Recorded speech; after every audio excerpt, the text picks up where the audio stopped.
ไว้ซึ่งจิตซึ่งใจของศรัทธาสาธุชนจะนำพาซึ่งความสุขความเจริญมาถึงเราอย่างเที่ยงแท้แน่นอนนะครับ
บูชาพระรัตนตรัยอิมินาสการเรนะอิมินาสกาเลนะ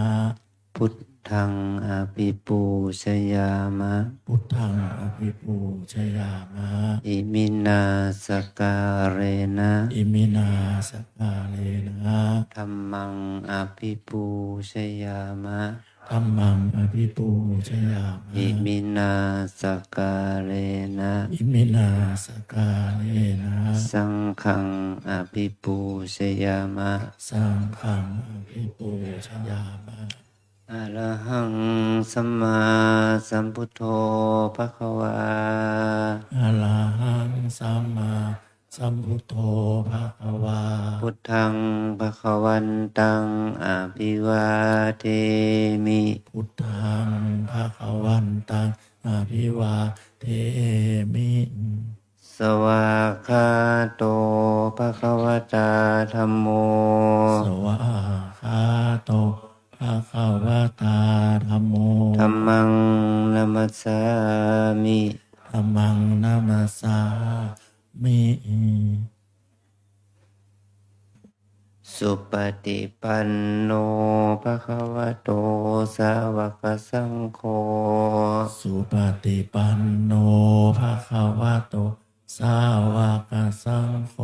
สังฆังนามามิสังฆังนามามิอันธรรมยังพุทธัสสะภะคะวะโตปุพพภาคะนะมะการังกะโรมาเสนะโมตัสสะภะคะวะโตอะระหะโตสัมมาสัมพุทธัสสะนะโมตัสสะภะคะวะโตอะระหะโตสัมมาสัมพุทธัสสะนะโมตัสสะภะคะวะโตอะระหะโตสัมมาสัมพุทธัสสะ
Buddham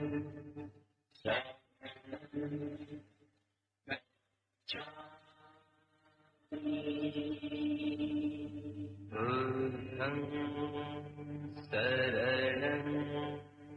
gacchami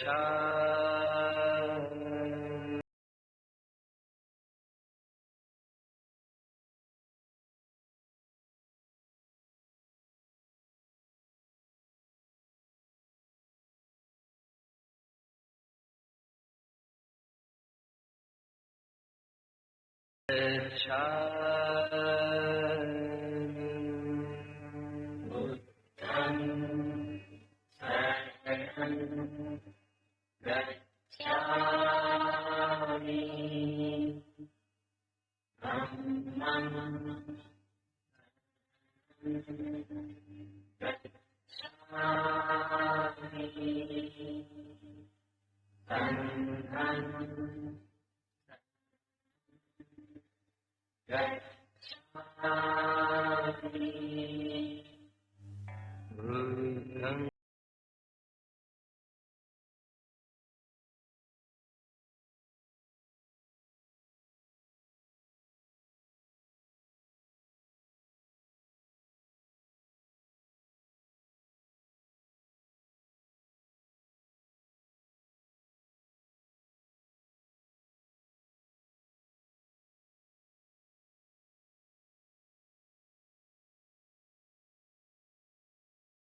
Dhammam saranam gacchami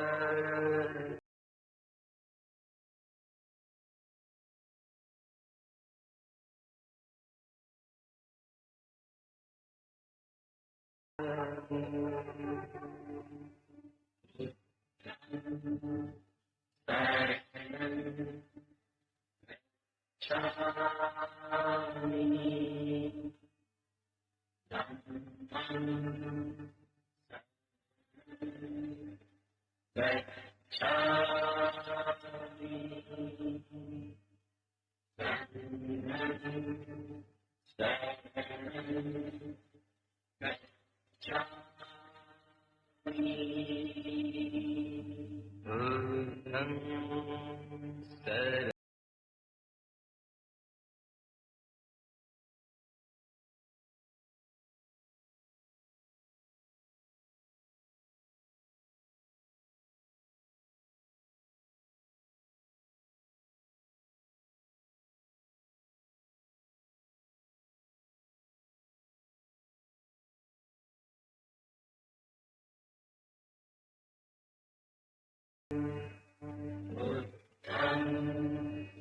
saranam Buddham saranam gacchami Dhammam saranam gacchami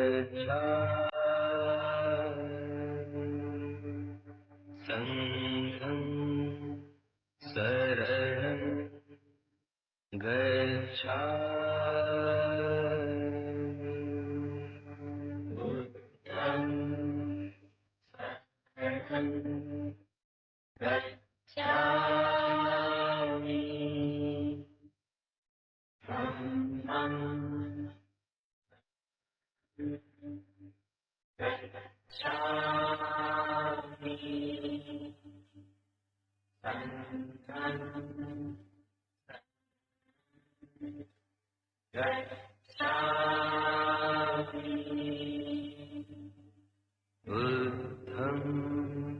शरणं गच्छामि धम्मं शरणं गच्छामि संघं शरणं गच्छामि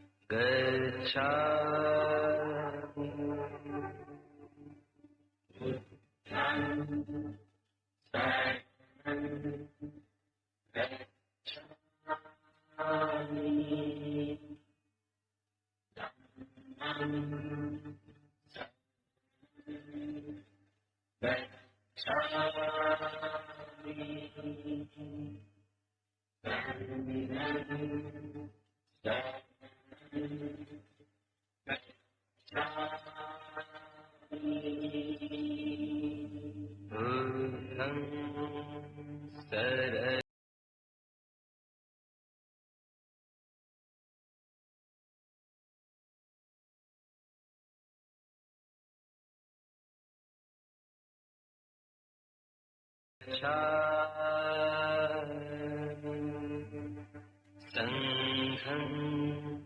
शरणं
गच्छामि धम्मं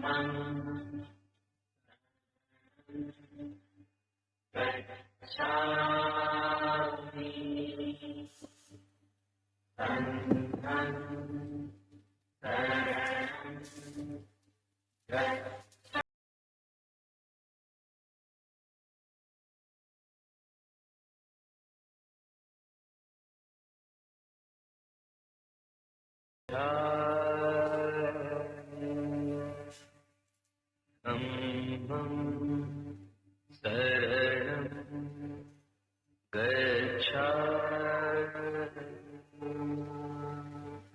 संघं शरणं गच्छामि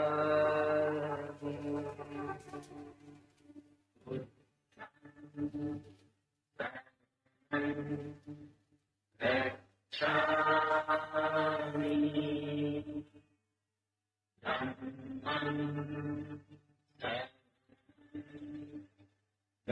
गच्छामि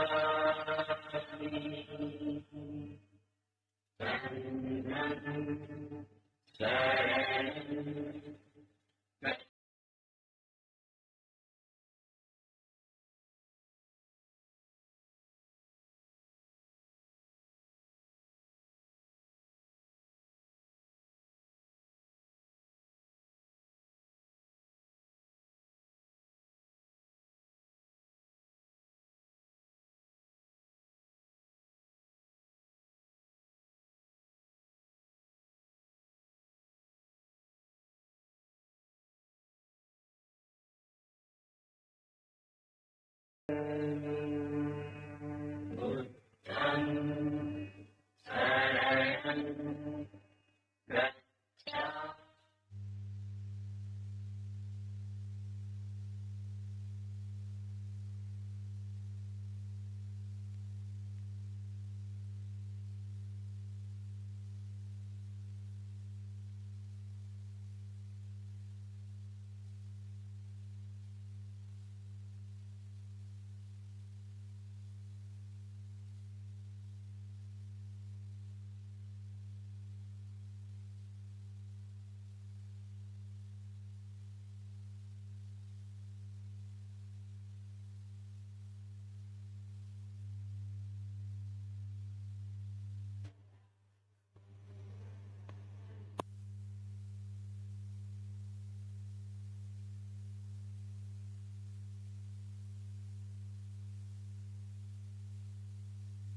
สาธุ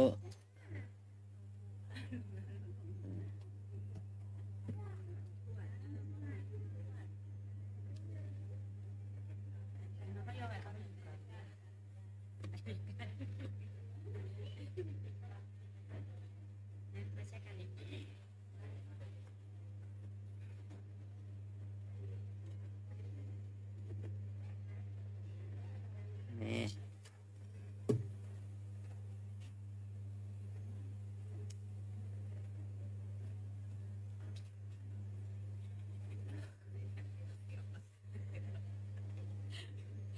เป็นยังเป็นมะเร็งครับเราเนี่ย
วันนี้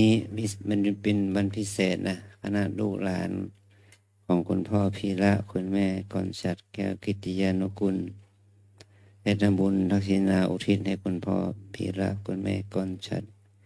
แก้วกิติยานุกุลได้ถวายทานแก่พระภิกษุสามเณรแม่ชีโยคีเรา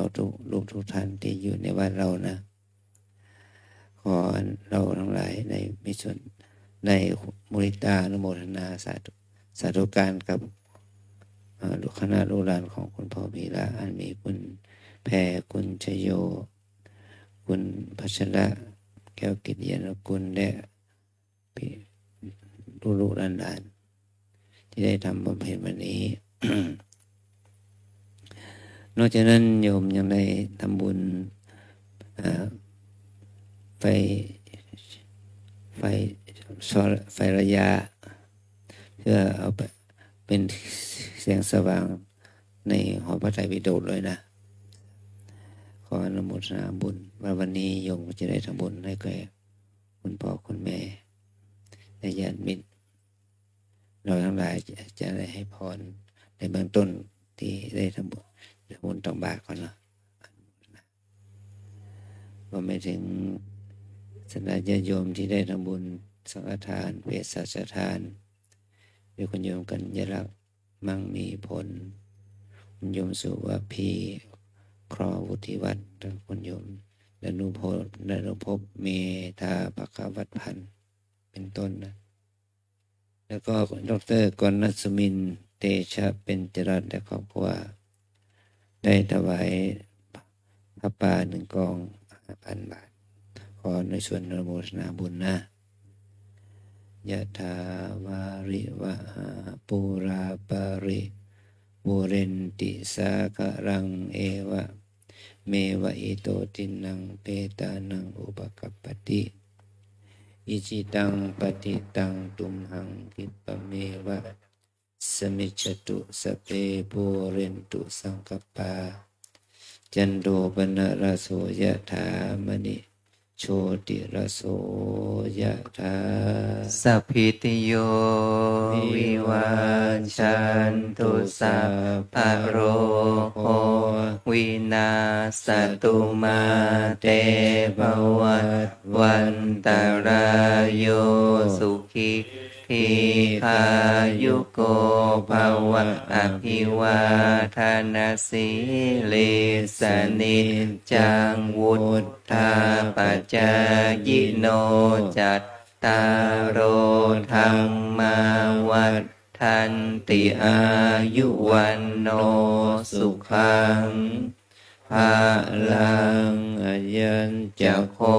ทาคินาทินนาสังคัมหิสุปฏิทิตาทิคารัตตังหิตายาสัทธานาโสอุปกัปปติโสยาจะยังนิทาสิโตเปตานปูชาจักตาอุนราราภารัญจะภิกขุนัมมนุปปทินนังตุมเหหิปุญญังปัสสุตังอนาปกันติรัตนตยานุภาเวนรัตนาตายเตชะสาธุขะโรขะพยาเวราโสกาสันตุจุปัฏฐวาอเนกาอันตรายาปิวินาสันตุจะเสสะโตชัยสิทธิธนังลาภังโสทีภาคายาสุขังพาลังสิริอายุจวันโนจะโพคังวุฒทีจะยัสสวาสัตวัสสาจะอายุจะชีวสิทธิภวันตุเตภวตุสัพพมังการังราคันตุสัพพเทวตาสัพพพุทธานุภาเวนัสสทธาโสทิภวันตุเตภวตุสัพพมังการังราขันตุสัพพเทวตาสัพพธัมมานุภาเวนัสสทธาโสทิภวันตุเตภวตุสัพพมังการังรักขันตุสัพพเทวตาสัพพสังฆานุภาเวนัสสทธาโสทิภวันตุเตรักษานะลูกนะทุกคน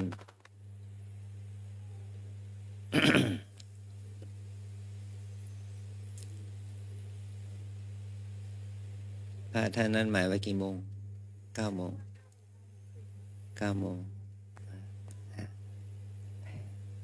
ปกติได้ยัง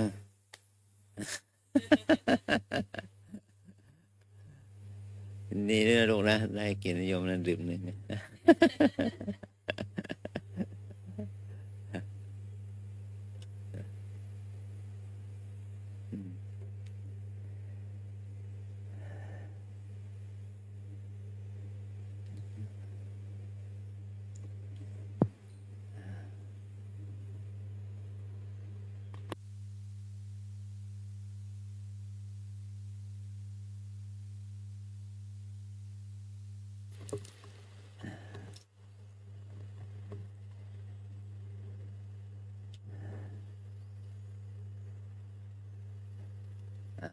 เราทั้งหลาย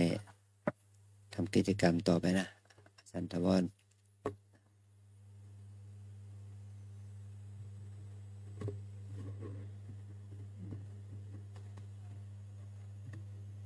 ครับก็ขอกราบพัฒนาพระคุณเจ้าองค์แสดงธรรมครึ่งสู่ธรรมะแก้วครับวันนี้วันธรรมสุนะแห่ง15 ค่ำเดือน8เหนือครับก็เป็นวันพระวันหนึ่งนะครับก็เรียนท่านสาธุชนทุกท่านครับเข้าสู่พิธีทางศาสนานะครับ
ครับเรียนเชิญทุกท่านกราบพระไตรครับ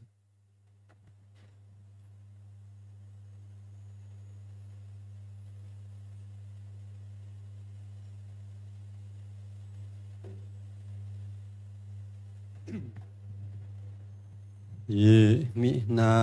สการเรนะพุทธังอภิปูชยามะอิมินาสการเรนะธัมมังอภิปูชยามะอิมินาสการเรนะสังฆังอภิปูชยามะอะระหังสัมมาสัมพุทโธภะคะวาพุทธังภะคะวันตังอภิวาเทมิสวากขาโตภะคะวะตาธัมโมธัมมังนัมมัสสามิ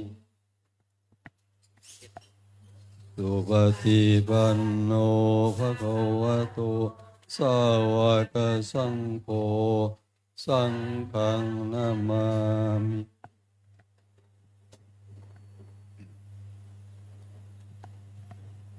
มายังพันเตวิสุงวิสุรคาอายะติสรเนศีลานิยจามะทุติยัมปิมายังพันเตวิสุงวิสุรคานทายะติสรเน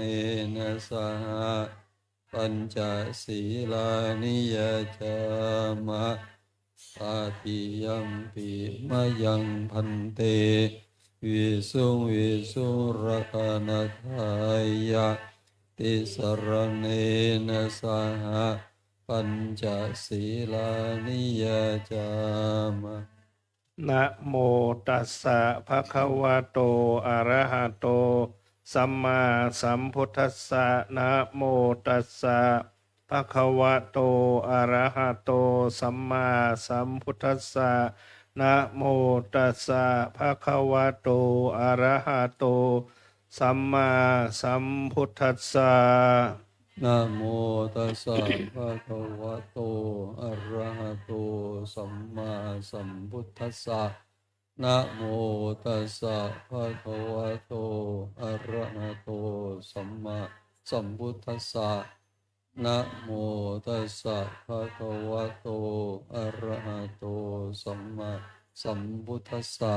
พุทธังสรณังคัจฉามิ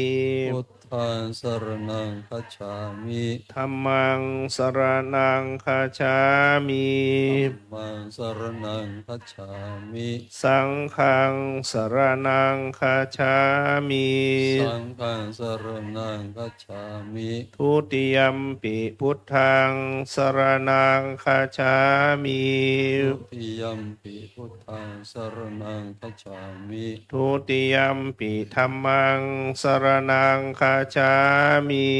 ทุติยัมปิธัมมังสรณังคัจฉามิทุติยัมปิสังฆังสรณังคัจฉามิทุติยัมปิสังฆังสรณังคัจฉามิตติยัมปิพุทธังสรณังคัจฉามิตติยัมปิพุทธังสรณังคัจฉามิตติยัมปิธัมมังสรณังคัจฉามิตติยัมปิธัมมังสรณังคัจฉามิตติยัมปิสังฆังสรณังคัจฉามิตติยัมปิสังฆังสรณังคัจฉามิติสรณาคมนังนิธิตังนามะพันเตปานาติปาตาเวระมณีสิกขาปะทังสมาธิยามิปานาติปาตาเวรมณีสิกขาปะทังสมาธิยามิอะทินนาทานาเวระมณีสิกขาปะทังสมาธิยามิ อาทินนาทานาเวรมณีสิกขาปะทังสมาธิยามิ กาเมสุมิชาจาราเวระมณีสิกขาปะทังสมาธิยามิ กาเมสุมิชาจาราเวรมณีสิกขาปะทังสมาธิยามิ มุสาวาทาเวระมณีสิกขาปะทังสมาธิยามิ มุสาวาทาเวรมณีสิกขาปะทังสมาธิยามิ สุราเมรยามัชฌปมาทฐานาเวระมณีสิกขาปะทังสมาธิยามิ สุราเมรยะมัชฌะปมาทัฏฐานาเวรมณีสิกขาปะทังสมาธิยามิ อิมานิปัญจสิกขาปทานิสีเลนะสุขติยันติ สาธุ สีเลนะโภคสัมปทา สีเลนะนิพุติยันติตัสมาสีลังวิโสทะเย อามะพันเตรมาจโลกาธิปติสัมปติกัตอัญชลีอันทิวรังอายาจทาสันติทัปรจกชาติกาเทเสตุธรรมังอนุกัมปิมังปะชัง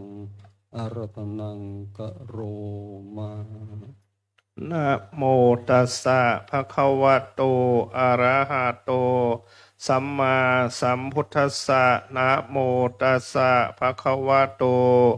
อะระหะโตสัมมาสัมพุทธัสสะนะโมตัสสะภะคะวะโตอะระหะโตสัมมาสัมพุทธัสสะกาเลนะธัมมะสวนังเอตัมมังคารมุตตมังตีขอความนอบน้อมของข้าพเจ้าจงมีแด่พระรัตนตรัยพร้อมด้วยพระสัทธรรมและคณะภริยสงฆ์เจ้าทั้งหลายขอถวายความเคารพพระเดชพระคุณพระภาวนาธรรมาภิรัตน์เจ้าคณะอำเภอเมืองเชียงใหม่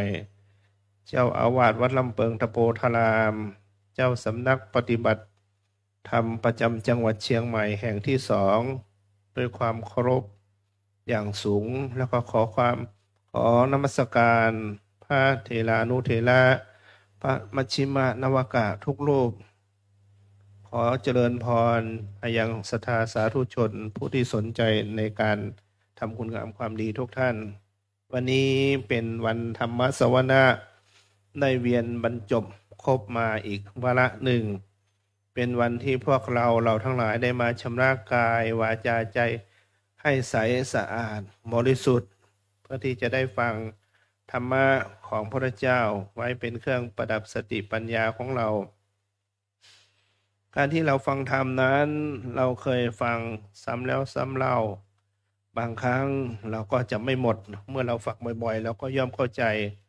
ฉะนั้นอานิสงส์การฟังธรรมนั้นเมื่อว่าโดยย่อแล้วก็สรุปมีอยู่5อย่างคือข้อที่1อสุตังสุนาติ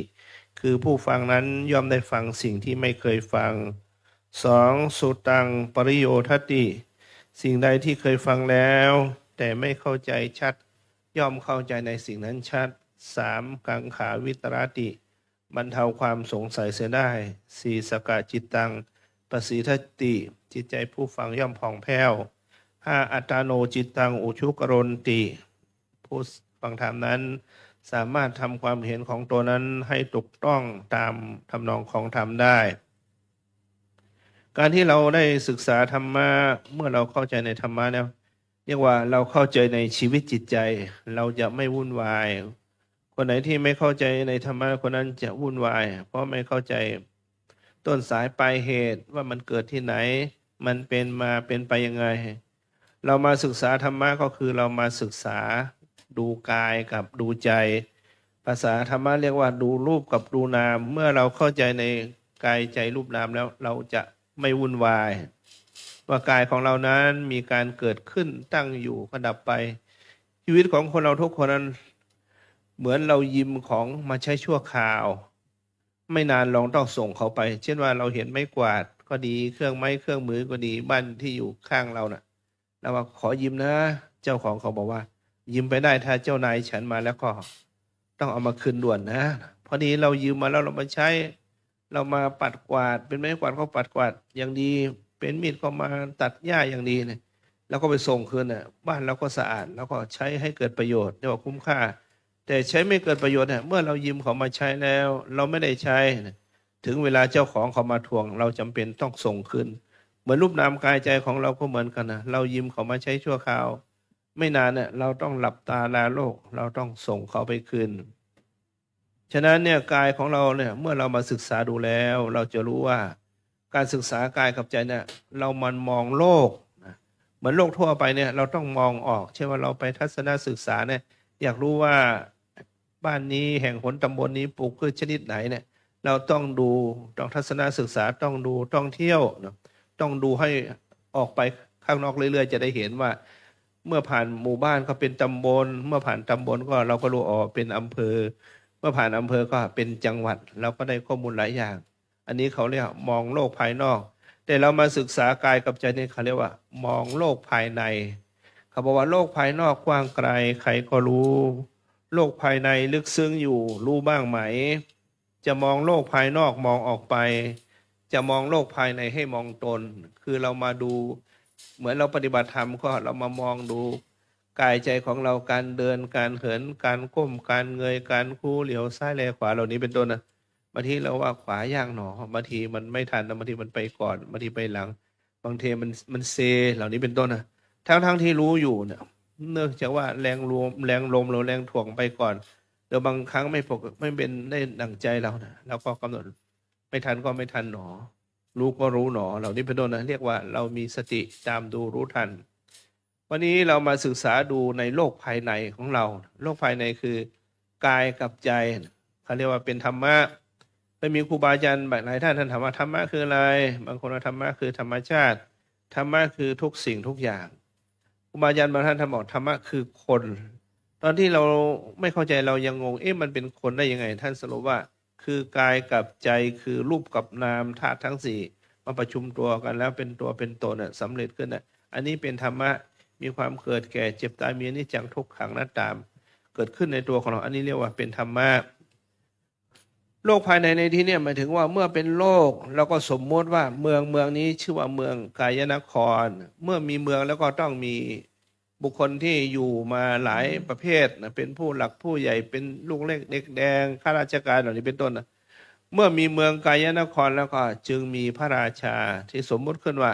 พระราชาพระองค์หนึ่งชื่อพระเจ้าอวิชชาเมื่อมีพระราชาก็ต้องมีพระมเหสีคือพระนางโมหาระหว่างพระเจ้าวิชากับพระนางโมหาเนี่ยอยู่ร่วมกันมาอยู่มาไม่นานก็มีราชบุตรคนหนึ่งจึงตั้งชื่อว่าจิตรราชกุมารจิตรราชกุมารนี้เป็นเด็กที่ว่าสติปัญญาเนี่ยเก่งกล้าสามารถแม้แต่ใครแนะนำพร่ำสอนก็จำแม่นเพียงแต่ว่าคนนั้นจะแนะนำสั่งสอนไปในทางดีทางชั่วหรือว่าให้เหตุผลต่างกันยังไงนะจิตรราชกุมารก็เป็นเด็กเปรียบเสมือนผ้าที่ขาวสะอาดบริสุทธิ์เราสามารถแต้มสีลงไปได้นะผ้านั้นก็รับได้ทุกอย่างเมื่อเป็นเช่นนี้พอจิตรราชกุมารใหญ่โตมาพอรู้เลียงสาพอพูดได้นะจึงให้ในวังนั้นแต่งตั้งพี่เลี้ยงให้2 คนเขาจึงเอาอมาตย์มาทั้ง2 คนว่าอมาตย์ทั้ง2 คนเนี่ยมีจิตใจเยือกเย็นพอที่จะเป็นพี่เลี้ยงได้พอที่จะชี้แนะได้อมาตย์คนหนึ่งชื่อว่าสัมมาทิฏฐิอมาตย์อีกคนหนึ่งชื่อว่ามิจฉาทิฏฐิอมาตย์เขาจึงประชุมกันว่าจะทำยังไงเมื่อพี่เลี้ยงมี2 คนเราจะดูแลทั้ง2 คนหรือว่าแบ่งเว้นกันเช้าสายบ่ายเย็นหรือว่าตอนค่ำตอนเย็นก็มีคนเสนอว่าแบ่งคนละ15 วันก็แล้วกันถ้า15 วันแล้วอีกคนหนึ่งทำงานอีกคนหนึ่งพักเวลาพักผ่อนก็เยอะแล้วก็จะได้เตรียมข้อมูลที่พระอาจารย์จะสอนเด็กหรือว่าถวายความรู้ให้แก่จิตรราชกุมารเมื่อเป็นเช่นนี้พอถึงวาระของสัมมาทิฏฐิอมาตย์สัมมาทิฏฐิอมาตย์ก็สอนว่าเราเกิดเป็นคนนี้เป็นเพราะว่าเรามีบุญ ถ้าเราไม่มีบุญเนี่ย บางคนเขาอยากเกิดเป็นคนเกิดไม่ได้ แม้แต่เกิดได้ก็ไปเกิดในที่ว่าพ่อแม่ไม่ดีเนี่ย เช่นว่าบีบออก หรือว่าทำแท้งออกทำให้เราต้องตายเนี่ย อันนี้เราไม่มีบุญ แต่เมื่อเรามาเกิดในคนที่พ่อแม่เรามีศีลมีธรรมเนี่ย เราสามารถลืมตาอ้าปากได้เนี่ย สามารถพูดได้แสดงว่าเรามีบุญ เพราะฉะนั้นเราเกิดมาเนี่ย เราต้อง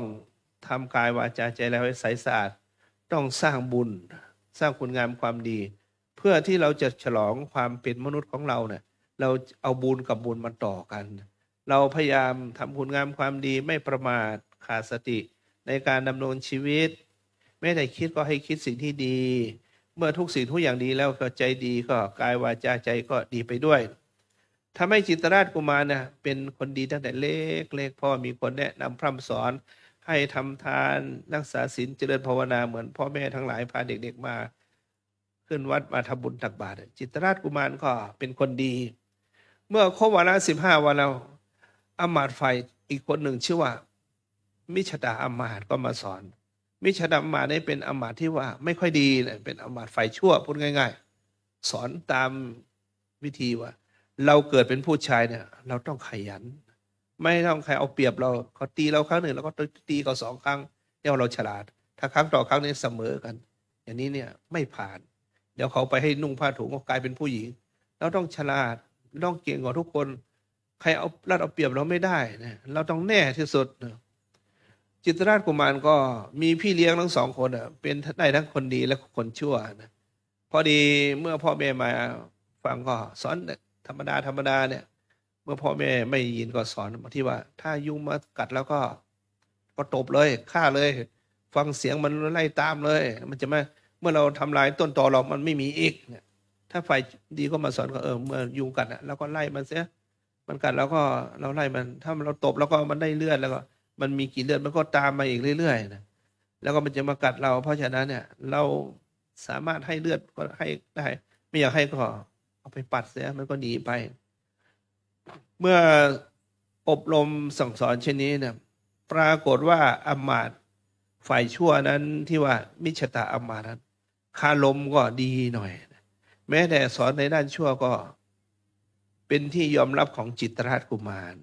เพราะจิตรราชกุมารเนี่ยเจริญวัยขึ้นโดยลำดับแล้วเป็น14 15 16 17แล้วเป็นวัยรุ่นแล้วบอกว่าเราเป็นวัยรุ่นนี้สิ่งที่เราควรรู้จักที่เราควรเข้าใจนี่คือผู้หญิงเขาเรียกว่าเพศตรงข้ามทุกคนในโลกเนี่ยต้องมีคู่กันแม้แต่ว่า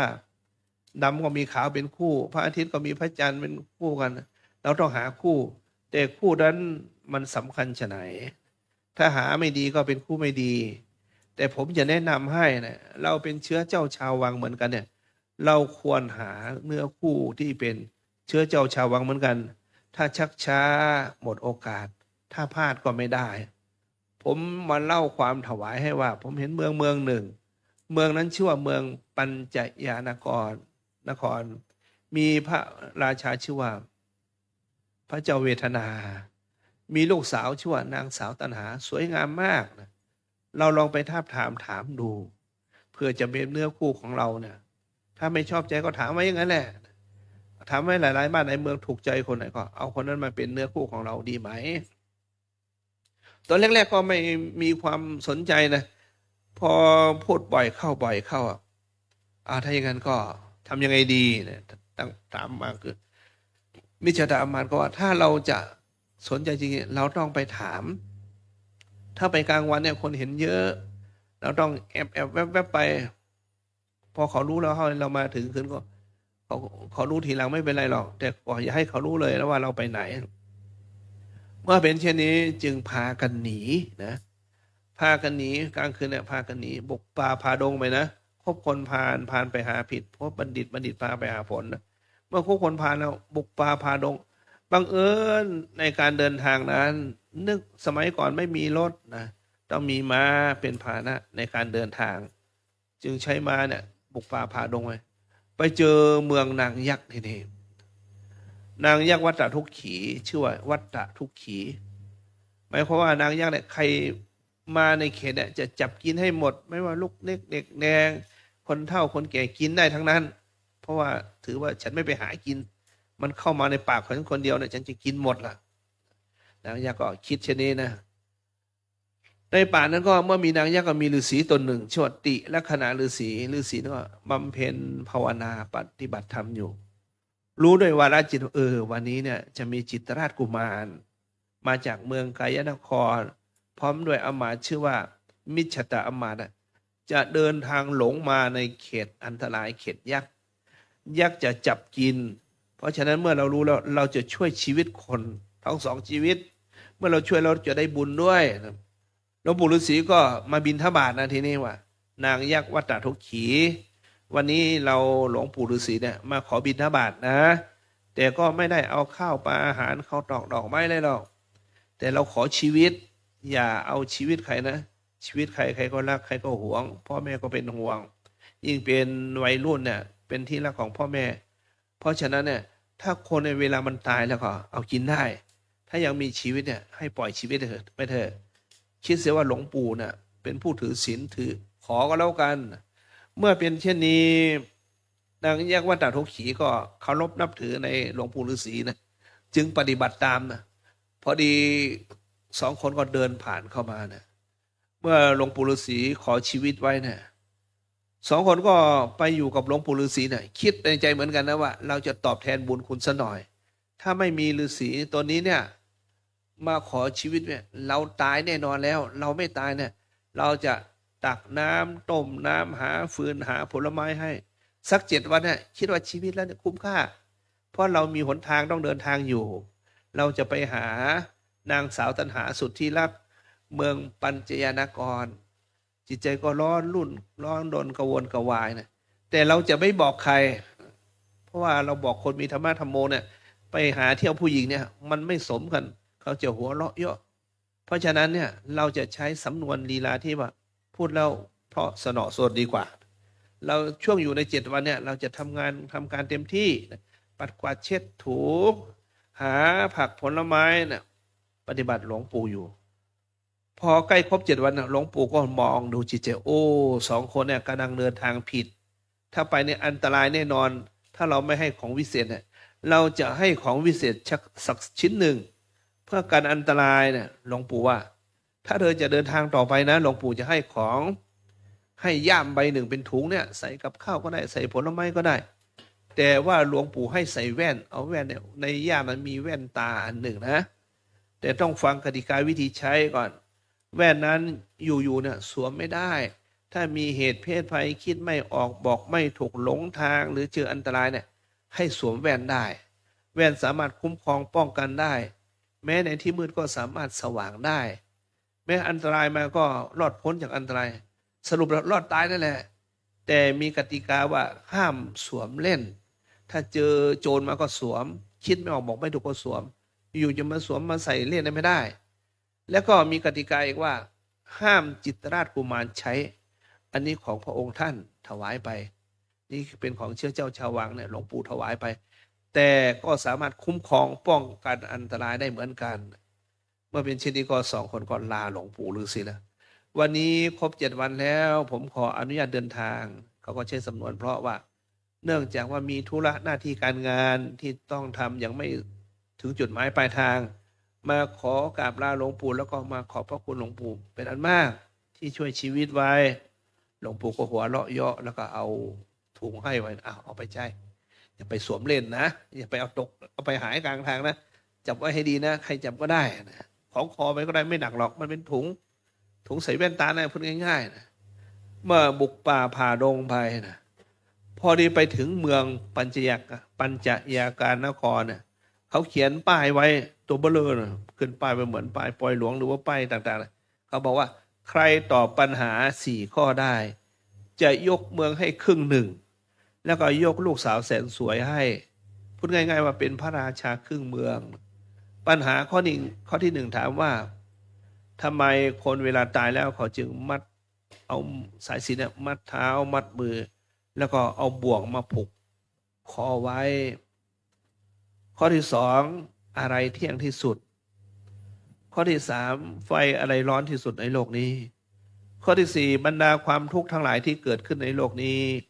เราจะดับทุกข์โดยวิธีใด ใครตอบได้ภายในวันเดียวกันนี้ ปัญหาง่ายๆเราจะยกบ้านเมืองให้ครึ่งหนึ่งถ้าเป็นคนเฒ่าคนแก่ก็ไม่ต้องปกครองบ้านเมืองก็ได้จะเอาไปขายก็ได้เอาไปให้ญาติพี่น้องก็ได้แล้วแต่เมื่อเป็นเช่นนี้ประตูเมืองปิดจิตรราชกุมารกับมิชตาอามาตย์ก็ไปบันทึกไว้ว่าข้อที่หนึ่งข้อที่สองข้อที่สามกันลืมจำง่ายมันลืมง่ายเพราะฉะนั้นต้องเขียนไว้ไปท่องไว้ เวลาว่างก็คิดเสร็จแล้วก็ไปตอบปัญหา เรายังคิดปัญหาหนักกว่าปัญหาที่เขาตั้งไว้ว่ามาถามลูกสาวเนี่ยจะพูดว่ายังไงเนี่ยพูดไม่เป็นคำพูดที่ว่าไม่เพราะไม่สนอหูแต่ว่าเป็นสิ่งที่เราอยากได้แต่เนี่ยเราได้เปลี่ยนความคิดของเราใหม่ได้แล้วว่าเรามาสมัครตอบปัญหาถ้าเราตอบได้ก็ลูกสาวเขาก็เป็นของเรานั่นแหละเราไม่จำเป็นใช้คำว่ามาขอลูกสาวหรอกแต่เราควรถามเพิ่มเติมตามมารยาทกันคอขาดอีกว่าถ้าตอบถูกตอบผิดมีโทษประการใดแค่นี้เองถ้าเขาหัวเราะเยาะก็ตอบได้เลยตามความคิดของเรานะเมื่อเป็นเช่นนี้รุ่งเช้าประตูเมืองเปิดสองคนก็เข้าไปในวังนะว่าผมมาสมัครตอบปัญหาครับเจ้าหน้าที่เขาก็ว่ามาตอบปัญหาเนี่ยรู้จริงหรือรู้ไม่รู้ก็จะพยายามตอบปัญหานี้มีคนตอบได้แต่มันไม่เต็ม100%เราจึงไม่ให้บ้านให้เมืองถ้าตอบต้องได้100%ต้องถูกทุกข้อแล้วก็ถ้าผมตอบผิดมีโทษประการใดไหมครับถ้าตอบผิดหรือก็ไม่ได้ของไปนั่นแหละของที่รางวัลอับอายขายหน้าเนี่ยเผลอๆเขาจะให้ทำอะไรก็แล้วแต่เจ้าหน้าที่เช่นปัดกวาดเช็ดถูทำบุญแล้วเนี่ยนำทำบุญเนี่ยทำชั่วไม่ทำหรอกทำความดีนั่นแหละเพื่อแก้เคล็ดที่โง่นั่นแหละถ้าอย่างนั้นก็ผมก็ยอมรับได้อยู่พอถึงเวลาแล้วเขาก็เจ้าหน้าที่ก็เปิดถามนะว่าปัญหาข้อที่หนึ่งทำไมคนตายแล้วเขาจึงเอาบ่วงคล้องคอไว้มัดเท้ามัดมือที่ภาษาคนทั่วไปเรียกว่ามัดตาสั่งไว้เมื่อเป็นเช่นนี้มิชตาอามาตย์ก็คิดอยากได้บ้านเมืองเหมือนกันตอบตามอายุผมอายุใหญ่ผมตอบก่อนนะเพราะพี่เลี้ยงอายุต้องใหญ่แน่นอนที่เขามัดเท้ามัดมือเนี่ยเวลาคนตายเนี่ยเวลาเผาไปเผามันจะลุกขึ้นถ้าไม่มีบ่วงไม่มีห่วงอะไรมันไปเกี่ยวไปคล้องไว้มันจะลุกผีมันจะกระดกมันจะตกจากกองฟอนเมื่อเรามัดมือเนี่ยมือมันจะไม่เพราะเวลาไฟเผาเราเอ็นมันหดมันยืดเท้ามันจะมือจะด้วยเหตุนี้เขาจึงมัดไว้บ่วงคล้องคอก็เวลามันลุกขึ้นเราก็สามารถเอาไม้นี่ไปสอดบ่วงก็กดลงง่ายนี่คือความจริงครับผมสังเกตดูเจ้าหน้าที่ก็ไม่ถูกปัญหานี้ตอบไม่ถูกมันเป็นความเข้าใจส่วนบุคคลมันถูกส่วนบุคคลแต่มันไม่ถูกโดยความจริงทุกประการพระเจ้าเวทนาก็นั่งอยู่ที่สูงนะมองดูใครจะตอบได้แล้วก็มาสมัครตอบปัญหาไม่ตอบได้มาทำไมแล้วก็เจ้าชายนี่มันจะตอบได้หรือเปล่านะเจ้าชายก็หยุดนิ่งอยู่เพราะเป็นเด็กจิตสงบอยู่เสียงแววเข้าในหูว่าคิดไม่ออกบอกไม่ถูกสวมแว่นนะลูกนะอย่าให้ใครเป็นอันขาดนะแม้แต่มิชตาอามาตย์ก็ให้ไม่ได้นะมืดก็กลายเป็นสว่างคนอันตรายจะมาหาเราก็สามารถรอดพ้นอันตรายได้ทุกสิ่งทุกอย่างที่เราไม่เข้าใจเนี่ยสวมแว่นสิลูกสวมแว่นสิคิดได้นะค่อยๆล้วงแว่นมาสวมใส่มองสว่างเลยเหมือนดูแว่นขยายเลยเห็นเนี่ยคนที่ตายเนี่ยที่เขามัดเท้ามัดมือเนี่ยมันเป็นปริศนาธรรมมีบุตรธิดาก็เป็นห่วงนะบางคนก็ไม่ว่าเป็นลูกสาวลูกชายนะเป็นห่วงเพราะลูกมันเกิดจากจิตใจของเรานะอย่าว่าลูกเลยแม้แต่ลูกศิษย์เราเนี่ยถ้าทำไม่ดีก็เราก็เสียใจด้วยถ้าทำดีก็เราก็ดีใจด้วยเหล่านี้เป็นต้นนะแม้แต่ลูกศิษย์ก็เป็นห่วง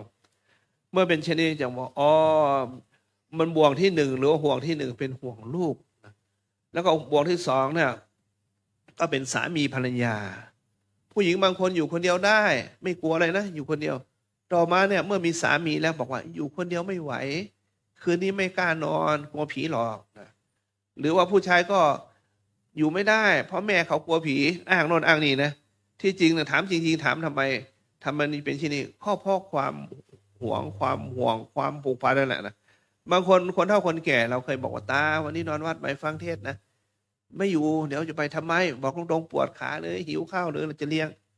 อยากไปนอนกับยายเอาละทุกคนมันมีห่วงหมดนะอันนี้ก็เป็นบ่วงสามีภรรยาก็เป็นบ่วงหนึ่งแล้วก็แม้แต่แก้วแหวนเงินทองก็เหมือนกันนะก็เป็นห่วงเหมือนกันเป็นทรัพย์สมบัติเราเนี่ยบางทีเนี่ยเราไปตามป่าตามเขาเราพกเงินไปนะเราเข้าไปปริวาสเป็นต้นเนี่ยเราไว้ในกุฏิเราเนี่ยขโมยจะเอาหรือเปล่าเนี่ยบางทีไว้ก้นบาทเนี่ยเขาก็ให้โอวาทยาวนะวันไหนมันจะจบสักทีก้นบาทเราเนี่ยมีใครจะไปขโมยหรือเปล่าเนี่ยอดทนไว้รู้หนอบางทีก็กังวลเหล่านี้เป็นต้นนะเพราะว่าทรัพย์สมบัติเราก็เป็นบ่วงหนึ่งสามีภรรยาก็เป็นห่วงหนึ่งแล้วก็บุตรธิดาก็เป็นห่วงหนึ่งบ่วง3บ่วงจึงคล้องคอไว้นี่เป็นปริศนาธรรมเขาจึงมัดไว้เรียกผูกตาสังเพราะฉะนั้นเมื่อเป็นพระสงฆ์องค์เนรเป็นผู้ปฏิบัติธรรมมันไม่มีบ่วงคล้องแล้วมันไม่ชี้พวกนี้นะเวลาเราหมดบุญไปแล้วเราแต่กายทำลายขันไปเนี่ยเป็นพระสงฆ์เนี่ยเขาก็ไม่มัดนะบางคนเวลามัดแล้วเวลาเผาเนี่ยเราก็ไปดูนะเขาก็ใช้เชือกเนี่ยเอาใจมีแต่ไปตัดถามมันตัดขึ้นทำไมเดี๋ยวมันจะไปไม่ได้เดี๋ยวหนทางมันไปไม่ได้ต้องเปิดขาหน่อยเขาก็ตัดดีนะก็ตัดออกอยู่ดีนะคือให้มันเป็นปริศนาธรรมเท่านั้นถ้าไม่มัดก็ไม่ผิดนะแต่ถ้าไม่มัดอย่ามีคนมาทักท้วงทำไมไม่มัดตาสังทำไมไม่มัดมือไม่เท้านะเมื่อตอบถูกแล้วก็พระเจ้าเวทนาก็งงนะทำไมคนนี้เนี่ยตอบปัญหาได้ปัญหานี้ไม่ใช่ปัญหาธรรมดาเนี่ยเป็นปริศนาธรรมเนี่ยลำดับต่อไปข้อที่2เขาได้ถามข้อที่1จบแล้วข้อที่2ไฟอะไรร้อนที่สุดนะไฟอะไรร้อนที่สุดเมื่อต่อไปต่อมามันร้อนเป็นหน้าร้อนเนี่ยกลางวันก็เที่ยงแล้วคิดไปคิดมามิชตามมาก็ตามคิวนะครับผมตอบก่อนอยู่ดีนะที่จริงก็แพ้ไป1 แต้มแล้วเนาะมันยังมีอีก3 แต้มเนี่ยเผื่อได้ไฟอันไหนร้อนเนี่ยบางคนก็เอาไฟที่เป็นก่อฟืนขึ้นบางทีก็ไฟมันหลายสิ่งหลายอย่างมิชตามานก็บอกว่าไฟทั้งหลายในโลกเนี่ยไม่ร้อนจริงหรอกนะไฟที่เกิดจากพระอาทิตย์แต่ร้อนบางคนเคยบ่นว่าวันนี้ร้อนเหลือเกินถ้ามันร้อนกว่านี้อยู่ไม่ได้บางคนยังบ่นว่าน้ำร้อนเนี่ยปลาที่อยู่ในนาเนี่ยหงายท้องเลยมันตายเพราะน้ำมันร้อนเรามาเก็บมาต้มมายำได้แสดงว่าถ้าเป็นเช่นนี้เนี่ยถ้าพระอาทิตย์เนี่ยมันร้อนเกินมันลุกเป็นไฟแล้วก็ไฟที่เกิดจากดวงอาทิตย์เนี่ยร้อนที่สุดเนาะเมื่อเป็นเช่นนี้เขาจึงบอกว่ามันไม่ใช่นะมันร้อนได้ยังไงมันไม่ร้อนหรอกต่อมาเนี่ยตอบปัญหาพระเจ้าเวทนาก็สังเกตดูนะเพราะพระราชาท่านสังเกตเห็นชัดเจนอยู่ที่สูงนะจิตรราชกุมารก็ค่อยๆเอาแว่นมาสวมดูหรออ๋อไฟ3 กองร้อนที่สุดในโลกนี้ราคะคิไฟคือราคะความรักสลักจิตเมื่อมันมาแทงใจเราก็รักหมดนะเห็นโลกเนี่ยมองเป็นสีชมพูหมดชีวิตสดใสงดงามบางทีเดินขี่รถผ่านไปเห็นบ้านเขาก็ใจดีบางทีเขาไปตีหมาเขาก็เราไม่พอใจแล้วโอ้โหความรักอะไรมันจะขนาดนั้นเมื่อเป็นเช่นนี้ทำให้ฟุ้งซ่านกระวนกระวายนะความรักสลักจิตราคะขี้ไฟคือราคะความรักต่อมาโทสะขี้ไฟคือโทสะมาเผาจิตใจของเรานะบางครั้งเนี่ยเราจะนอนอยู่ในห้องแอร์เย็นสบายนะแต่ใจยังร้อนอยู่ทำมันไม่ตายสักทีทำไมฉันเจ็บใจเหลือเกินเหล่านี้เป็นต้นนะแต่คนที่เราฉาบแช่งเขานั้นเขาก็นอนแล้วเขาก็แผ่เมตตานะบุญกุศลที่เขาเจ้าทำมาวันนี้ก็ดีที่ทำมาครั้งก่อนก็ดีแล้วขอแผ่ไปหมายเลข1คือศัตรูหมู่หมานผู้จองล้างจองผ่านขอให้เขาพ้นทุกข์พ้นโศกพ้นโรคพ้นภัยนะแทนที่เขาจะทำอะไรเราเนี่ยเขาส่งเมตตามาหาเรานะเรานอนไม่หลับเขาหลับสบายแล้วอันนี้คือโทสะเนาะเพราะฉะนั้นโทสะเนี่ยมันมาเกิดขึ้นแล้วเราต้องชำระกายวาจาใจให้ต้องมีเมตตาต่อมาโมหะขี้ไฟคือโมหะความหลงไม่รู้จริงเนี่ยรู้อยู่ตามความเข้าใจเหมือนคนเดินป่าเดินดงเนี่ยกลางค่ำกลางคืนในเวลาเขาไปทำไร่ทำสวนเนี่ยเขากลับมาบ้านแต่บางคนได้กลับมาถึงฝั่งน้ำแล้วไม่เข้าบ้านคนก็ต้องตามหานะทีนี้เมื่อไม่เข้าบ้านเขาก็มาจับแขนมานะแล้วยังงงอยู่คนพวกนี้เขาไปไหนเนี่ยเขากลางค่ำแล้วเขากลับไปแต่แท้ที่จริงเขาเข้าบ้านนั่นแหละเหมือนคนติดอยู่ในถ้ำไม่รู้ผิดชอบชั่วดีนะเขาเรียกว่าไฟ3 กองร้อนที่สุดนะเมื่อเป็นเช่นนี้พระเจ้าเวทนาก็บอกว่าถูกต้องแล้วถูกต้องแล้วพระเจ้าเวทนาก็ว่าเราขอแทรกการตอบปัญหาหน่อยนะ ปัญหาที่เราเคยถามมาเนี่ยไม่มีใครตอบได้วันเดียว อันนี้เนี่ยเราดูเราเก่งเฉลียวฉลาด เด็กแค่นี้ตอบได้ เราอ่านใจได้ว่าบ้านเมืองเราได้แน่นอน แต่วันนี้เนี่ยเราประทับใจมากที่สุด เราขอยุติการตอบปัญหาไว้แค่นี้ นี่คือคำสั่งของเราพรุ่งนี้เราค่อยตอบปัญหากันใหม่ ไหนๆก็ผ่านมาครึ่งหนึ่งแล้ว มันก็ต้องชนะแน่นอนแล้วมาเป็นที่เราพักเราคือกษัตริย์เราตัดไม่ขืนคำเพียงแต่เราให้โอกาส เราย่อมให้โอกาสเสมอเราให้โอกาสอีก1 วัน เพราะว่าฉลาดตอบถูกไม่มีคำว่าผิดพลาดเลย ไปพักหลังอุทยานหลังวังของเรานะ แล้วก็พรุ่งนี้ก็พอคนมาเยอะมาชมเยอะแล้วประมาณ9 โมงเราเริ่มข้อที่4ข้อที่3ข้อที่4แล้วก็จบ แล้วก็รับรางวัลไปเอาบ้านเมืองไป เมื่อเป็นเช่นนี้จึงให้ไปพักหลังพระราชวังที่อุทยานเป็นสวน เมื่อเป็นเช่นนี้คืนนั้นเป็นคืนเดือนหงายเนี่ยผู้ชายก็นึกดีใจโอ้โหเราตอบปัญหาเก่งเพราะเรามีของดีวิเศษไงหลวงปู่ก็มาช่วยเราบุญเรามีเราพูดไม่เป็นหรอกจริงๆแล้วว่าจะมาขอลูกสาวเนี่ยเราก็ได้ศัพท์ใหม่ว่ามาขอตอบปัญหายังไงก็เป็นบุญของเราแล้วสงสัยจะเจอหน้าเจอตากันแล้วนะ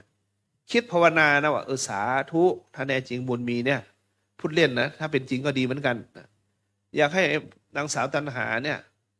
มาหาเรากลางค่ำกลางคืนเนี่ยถ้ามีความรักจริงเนี่ยให้ผู้หญิงเนี่ยมันเรารักเขาอย่างไงก็ให้เขารักอย่างนั้นแหละให้เขามาหาเราเหมือนเรามาหาเขาเนี่ยเราอุตส่าห์บุกป่าพาดงมาเนี่ยหนียักษ์หนีอะไรมาเนี่ยด้วยสัจจวาจาเนี่ยขอให้มาหาได้เห็นเงาก็ยังดีจะได้เต้นตึกตักแล้วมีความรักอยากแต่ทักเหลือเกินแล้วเมื่อเป็นเช่นนี้หลังจากที่ว่าให้ไปพักผ่อนพระเจ้าเวทนาก็เรียกนางสาวตัณหามาประชุมด่วนวันนี้ลูกสาวพ่อนางสาวตัณหามาประชุมพ่อถามหน่อยว่าประทับใจถูกใจไหมชายคนนั้นประทับใจไม่ประทับใจก็ถ้าเขาตอบได้ก็คงเป็นของเขานั่นแหละบ้านเมืองแล้วก็คงเป็นของเขาเนี่ยครึ่งหนึ่งพ่อลูกก็เป็นลูกสาวของพ่อก็เป็นพระราชากษัตริย์ตัดก็ไม่คืนคำพ่อรู้พ่อคิดว่าไม่สวมควรที่จะมาปกครองบ้านเมืองของเรามีปัญญาแค่นี้เองเพราะฉะนั้นเนี่ยเจ้าจงใช้มายาผู้หญิงเนี่ยไปล่อไปลวงของมาพอสังเกตดูแล้วใครไม่สังเกตมันมีของวิเศษชิ้นหนึ่งมีแว่นตาน่ะตอบปัญหาทีใดใส่แว่นตาถ้าไม่ใส่แว่นตามันตอบไม่ได้หรอกคนตอบเป็นหมื่นเป็นร้อยเป็นพันตอบไม่ได้แค่เอาแว่นมาสวมเนี่ยหนูลองไปเข้าหานะไปเข้าหาว่ามาทำไมเนี่ยมาดึกคืนไม่ต้องอายใครไม่เห็นหรอกเพราะคืนนี้เป็นคืนเดินหงายเนี่ยหัวใจมันเต้นตึกตักหนูมีความรักมาหาพี่ต่อไปเลยแล้วก็ถามเขาแล้วมีอะไรมอบให้ไหมผู้ชายร้อยทั้งพันเขาจะมีหัวใจที่มอบให้อย่าไปเอาเลยนะหัวใจของผู้ชายน่ะมันเอามาไม่ได้มันเป็นเรื่องหลอกกันแค่นั้นนะแม้แต่ผ้าเช็ดก็อย่าไปเอาผ้าเช็ดหน้าแม้จะสลักปักชื่อมันก็ไม่เป็นมงคลอ่ะผ้าเช็ดเนี่ยคนมีความรักกันเนี่ยเขาไม่ให้หรอกเขาสลักชื่ออย่างสวยงามนะว่าน้ำท่วมฟ้าปลากินดาวเมื่อถึงข่าวเราต้องจากกันยังไม่ทันให้แล้วจะจากกันแล้วมันไม่เป็นมงคลผ้าเช็ดเขาเช็ดเขาไม่ให้หรอกเรื่องความรักนะอย่าเอาเป็นนั่นขาดถ้าจะเอาความรักเนี่ยเราต้องขอแว่นขอถุงเวลาเขาให้ถุงแล้วก็บอกว่าไม่เอาได้ไหมจะเอาที่อยู่ข้างในแค่นี้แหละ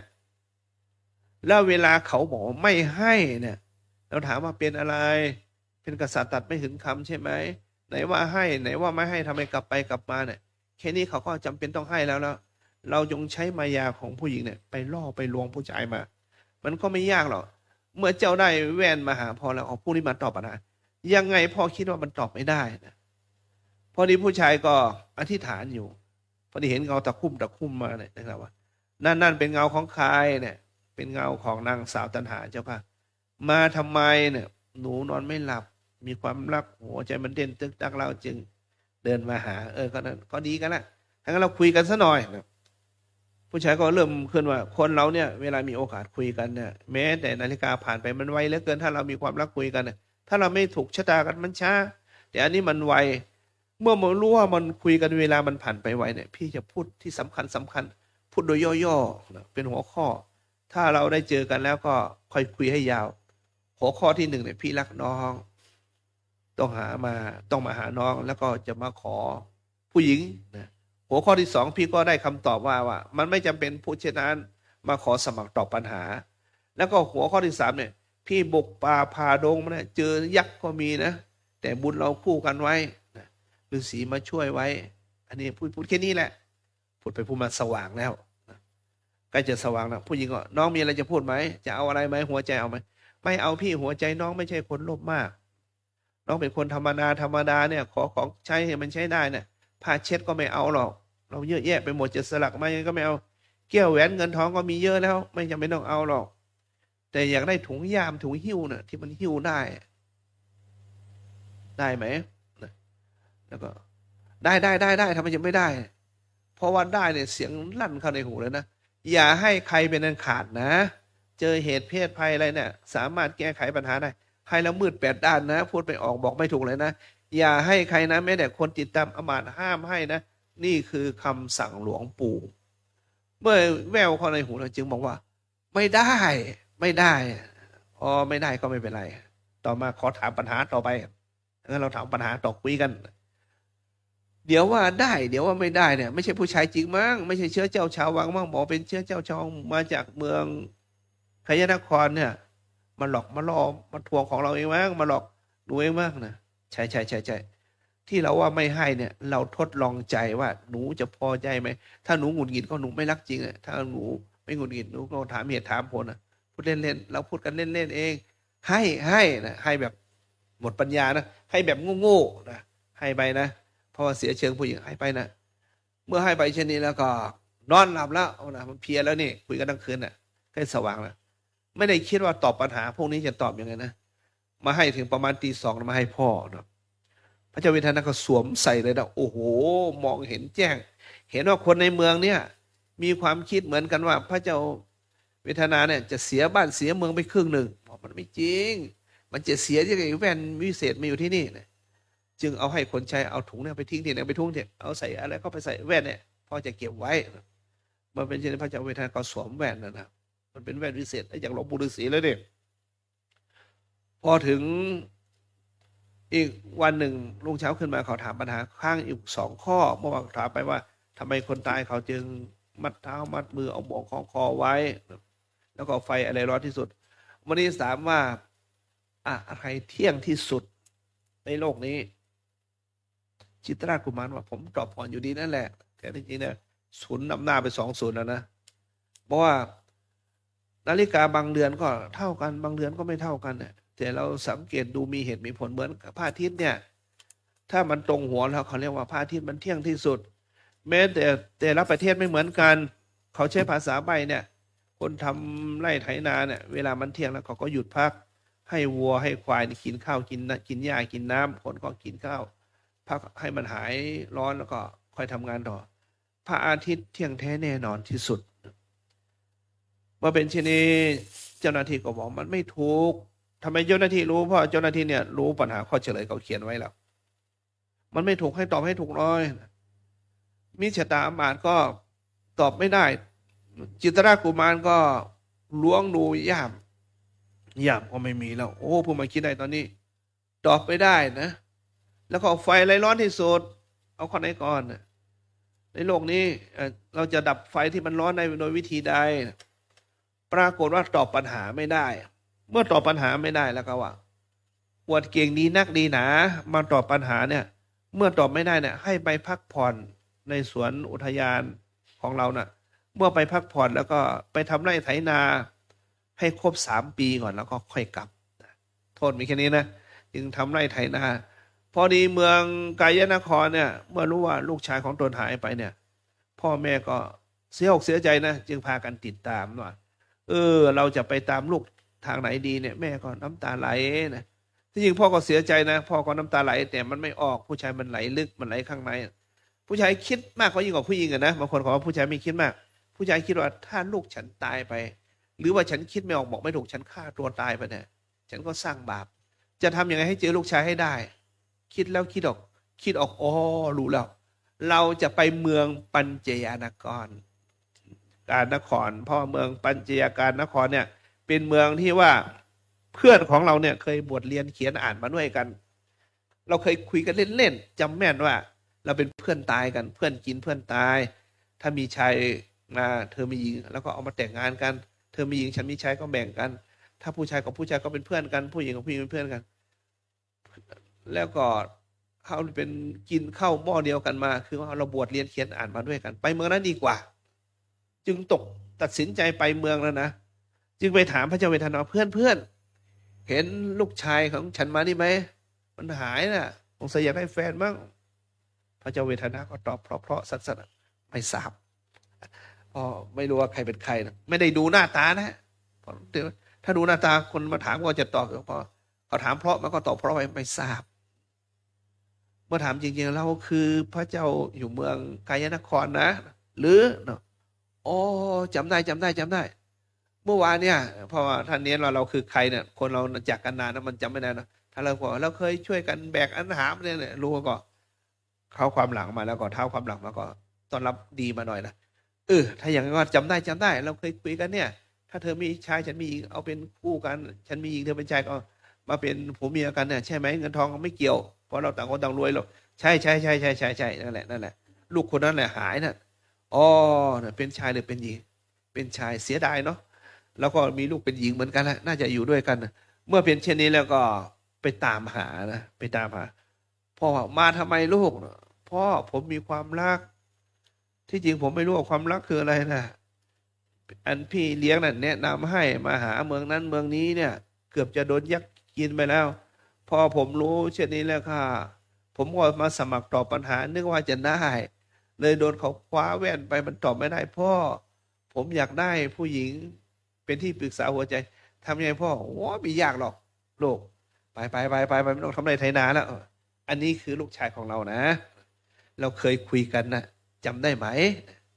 ได้เอาไปเลยเราไม่เสียดายเราลูกสาวเรานะถ้ารู้มาแต่ต้นเนี่ยพ่อมาบอกไม่ต้องเสียเวลาเราได้บ้านเมืองไปครึ่งหนึ่งแล้วจึงกลับมาเมือง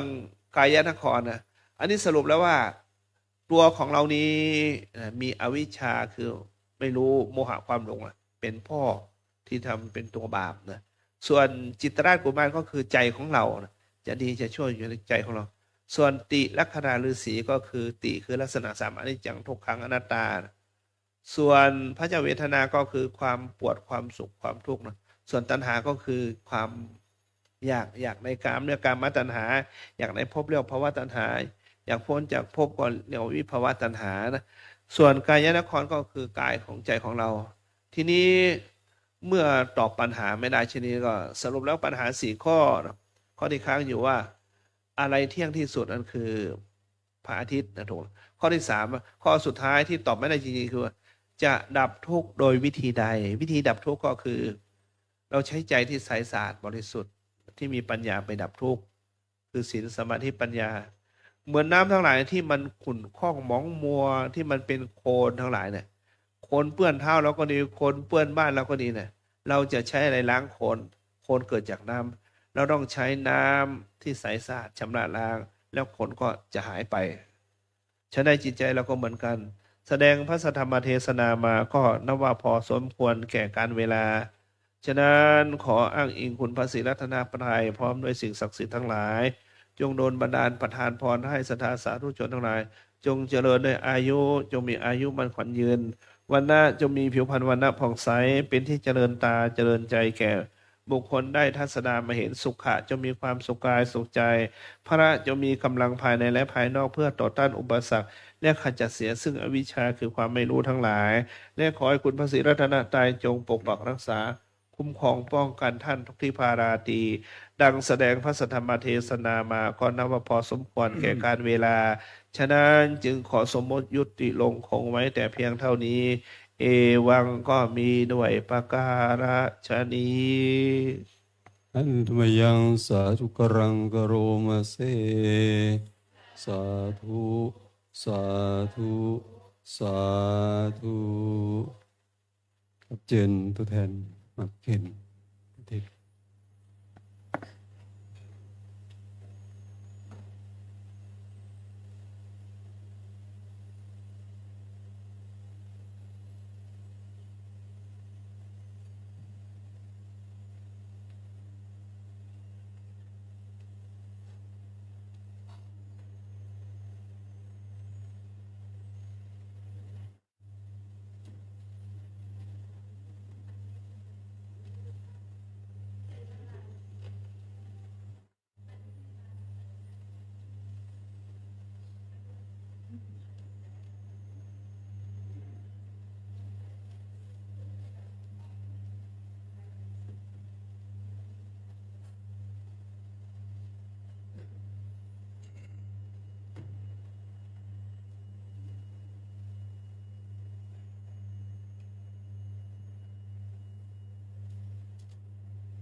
ค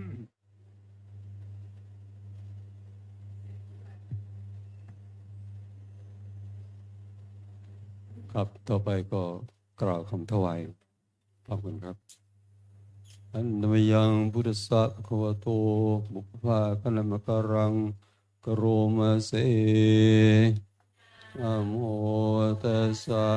ภะคะวะโตอะระหะโตสัมมาสัมพุทธัสสะนะโมตัสสะภะคะวะโตอะระหะโตสัมมาสัมพุทธัสสะนะโมตัสสะภะคะวะโตอะระหะโตสัมมาสัมพุทธัสสะอิมานิมายังพันเตภัตตานิสัปริวารานิภิกขุสังฆัสสะโอโนชยามะสาธุโนพันเตภิกขุสังโฆอิมานิภัตตานิสัปริวารานิปฏิคันหาตุอัมหาตังทีฆรตังหิตายะสุขายะข้าแด่พระภิกษุสงฆ์เจริญข้าพเจ้าทั้งหลายขอน้อมถวายภัตตาหารกับทั้งบริวารทั้งหลายเหล่านี้แก่พระภิกษุสงฆ์ขอพระภิกษุสงฆ์จงรับภัตตาหารกับทั้งบริวารทั้งหลายเหล่านี้ของข้าพระเจ้าทั้งหลายเพื่อประโยชน์และความสุขแก่ข้าพระเจ้าทั้งหลายมีบิดามารดาเป็นต้นด้วยตลอดกาลนานเทอญ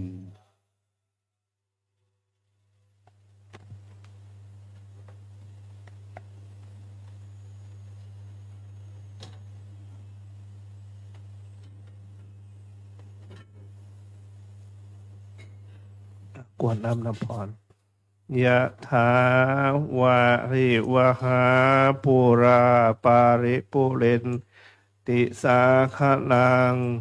เอวะเมวะอิโตทินังเปตานังอุปกปปติอิทิตังปฏิตังตุมหังคิปะเมวะสมิจฉันตุสัพเพปุเรนตุสังกปปาจันโทปนาระโสยธามณิโชติระโสยธา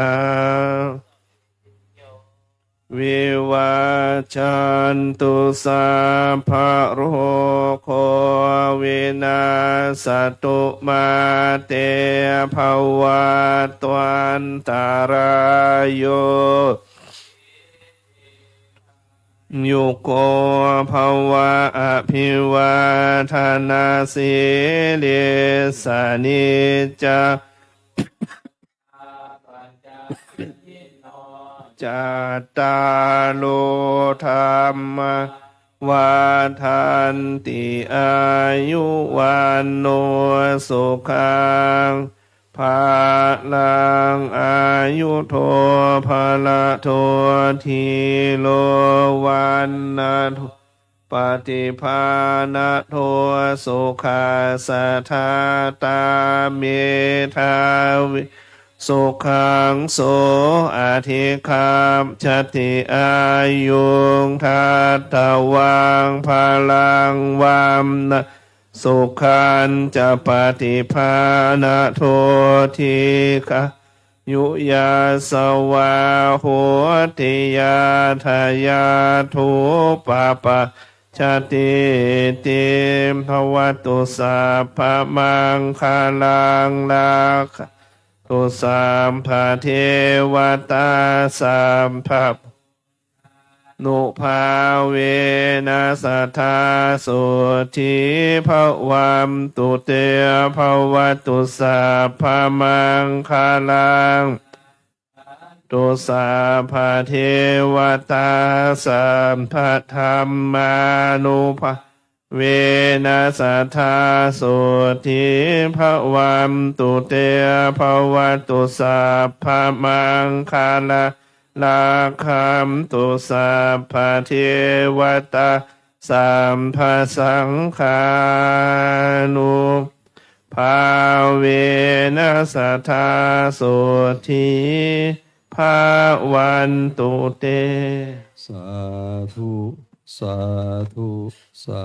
ธุเรียนเชิญทุกท่านนั่งสมาธิภาวนาสักครั้ง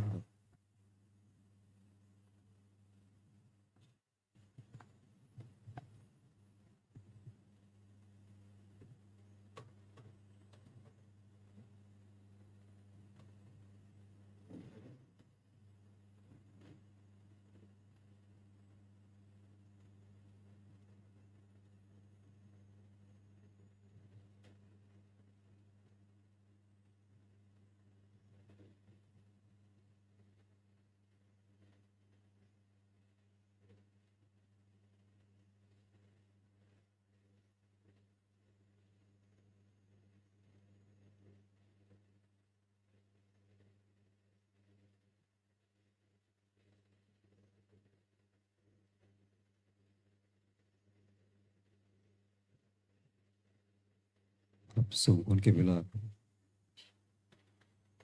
อิตังตานากัมมังนิพพานาปัจจโยนตุโนนิจจาอิตังศีลากัมมังนิพพานาปัจจโยอิจังอิตังภาวนากัมมังนิพพานาปัจจโยโหนตุโนนิจจายังกินจิกุสลังกตพังกัมมังกตังปุญญังโนอนุโมทันตุสุนันตุปนตุเยเทวาส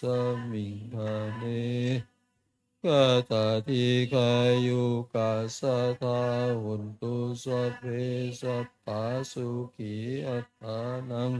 อริหารันตุมาตาปิตาสุขีตาหุนตุทุกขาปะมุจจันตุสัพเพนังรักขาสุขีตาข้าพโมุจันตุสัพเพ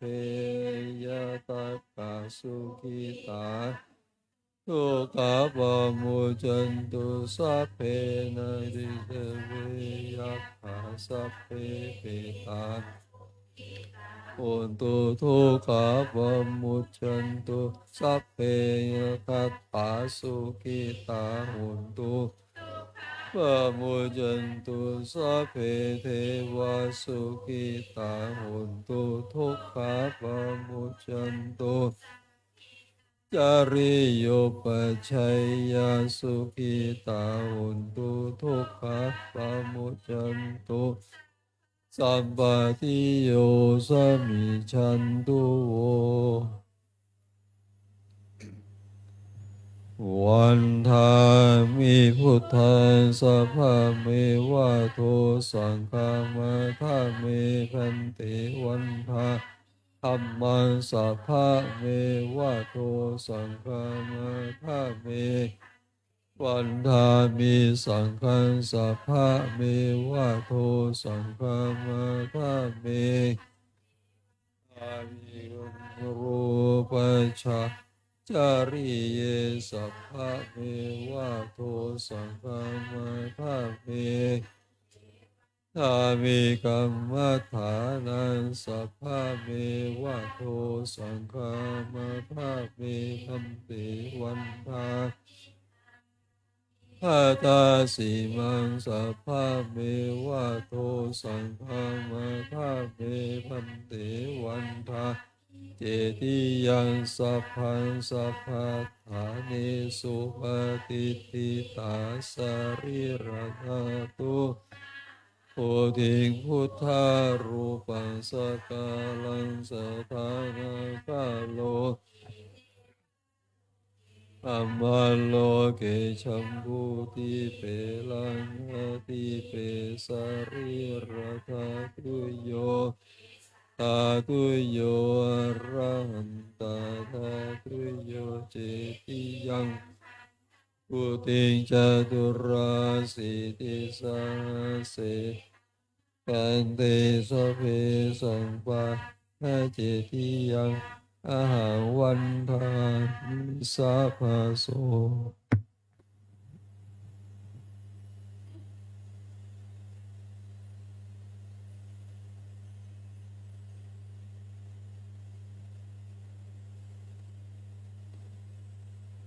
สา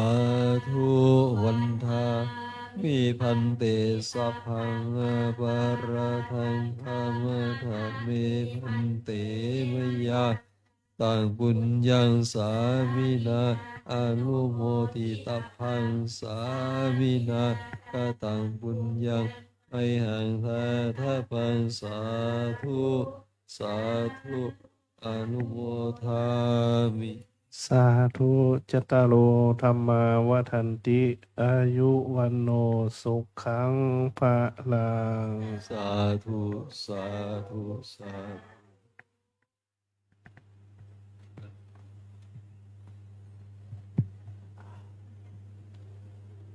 นะโมตัสสะภะคะวะโตอะระหะโตสัมมาสัมพุทธัสสะนะโมตัสสะภะคะวะโตอะระหะโตสัมมาสัมพุทธัสสะนะโมตัสสะภะคะวะโตอะระหะโตสัมมาสัมพุทธัสสะยัคเคพันเตสังโฆชานาตุขอพระสงฆ์ทั้งปวงจงฟังกรรมของข้าพเจ้าบัดนี้ได้มีทายกทายิกาผู้มีจิตศรัทธาเลื่อมใสในพระพุทธศาสนาได้พร้อมจิตพร้อมใจน้อมนำมาซึ่งภัตตาหารขนมข้าวหวานพร้อมด้วยของที่เป็นบริวารทั้งหลายมาถวายเป็นสังฆทานแด่พระภิกษุสงฆ์อันว่าสังฆทานนี้ย่อมมีอานิสงส์อันยิ่งใหญ่สมเด็จพระพุทธองค์จะได้จำเพาะเจาะจงว่าเป็นของภิกษุรูปหนึ่งรูปใดก็หาไม่ได้เพราะเป็นของที่ได้แก่สงฆ์ทั่วทั้งสังฆมณฑลสมเด็จพระพุทธองค์ตรัสว่าให้แจกกันบาตตามบรรดาที่มาถึงฉะนั้นบัดนี้ข้าพเจ้าจะสมมุติตนเป็นผู้แจกของสงฆ์พระสงฆ์ทั้งปวงจะเห็นสมควรหรือไม่เห็นสมควรถ้าเห็นว่าไม่เป็นการสมควรแล้วไซร้ขอจงได้ทักท้วงขึ้นในท่ามกลางระหว่างสงฆ์อย่าได้เกรงใจหากเห็นว่าเป็นการสมควรแล้วก็จงเป็นผู้ที่นิ่งอยู่บัดนี้พระสงฆ์ทั้งปวงนิ่งอยู่ข้าพเจ้าจะรู้ได้ว่าเป็นการสมควรแล้วจะได้ทำการแจกของสงฆ์ต่อไปณการบัดนี้อะยังปัทมภาโคมหาเถรสะปาปุนาติส่วนที่หนึ่งย่อมตกถึงแก่พระเถระผู้ใหญ่ผู้อยู่เหนือข้าพเจ้าอาวะเสสาภาคาอัมหากังปาปุนันติส่วนที่เหลือจากพระมหาเถระผู้ใหญ่แล้วให้ตกถึงแก่ข้าพเจ้าทั้งหลายตามบรรดาที่มาถึงพร้อมกันทุกรูปไปจนถึงพระมัชฌิมาพานาวากาศและภิกษุณีเหลือจากนั้นให้ตกถึงแก่น้องสัมมเนรเหลือจากสัมมเนรแล้วให้ตกถึงแก่แม่ชีโยคีอุบาสกอุบาสิกาผู้ที่ถือศีล8ศีล5กันไปตามลำดับชั้นลงไปส่วนที่เหลือจากนั้นให้ตกถึงแก่ผู้ที่มีส่วนเกี่ยวข้องและช่วยงานในวัดกันทุกคนทุกท่านเศษอาหารที่ทานเหลือหรือตกหล่นลงพื้นปฐพีแล้วบรรดาสรรพสัตว์ทั้งหลายสัตว์เล็กสัตว์น้อยนำไปกินกันเพื่อความอยู่รอดต่อไปโดยไม่เป็นโทษและไม่มีกรรมข้าพเจ้าแจกทานมาในครั้งนี้หากพระสงฆ์ทั้งปวงเห็นว่าถูกต้องตามพระวินัยแล้วก็จงให้ขันธสัญญาณสาธุการขึ้นพร้อมกันทุกรูปด้วยเถิด อันธทานิมายังพันเตคัจฉามะพังกิจามะยังพหุกรณียายัสสะทานิตุมเหหิการังมัญญาทา สาธุพันเตสาธุพันเตสาธุพันเตกราบพระสงฆ์พระบุตร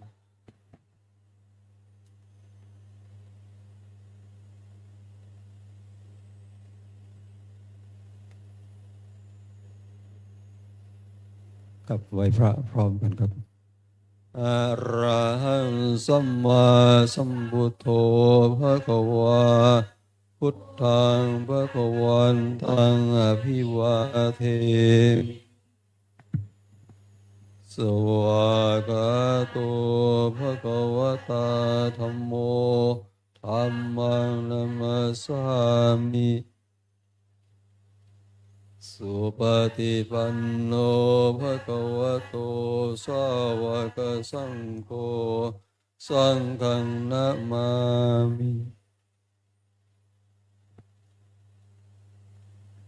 ครับวันนี้พิธีทางศาสนาก็เสร็จสิ้นเรียบร้อยครับขอ